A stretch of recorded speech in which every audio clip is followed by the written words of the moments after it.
a minus one by a সমান 5 হলে a cube minus one by a কিউবের মান কত হবে? এখানে চারটা অপশন দেওয়া আছে, 130, 140, 150, 160।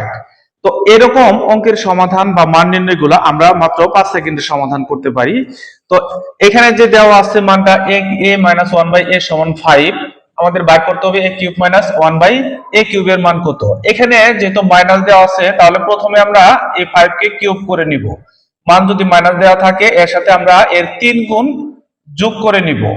তাহলে 5 এর কিউব দিলে কত হয়? 125, আর 3 5 গুণ করলে 15।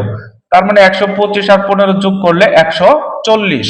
তার মানে এটার উত্তর হবে বি নাম্বার 140। মাত্র কয়েক সেকেন্ডে এরকম অঙ্কের সমাধান করা যায়। তাহলে এখানে যে মানটা দেওয়া আছে a minus one by a সমান 4 হলে a cube minus one by a কিউবের মান কত হবে? এর উত্তর অবশ্যই আপনারা কমেন্টে জানাবেন।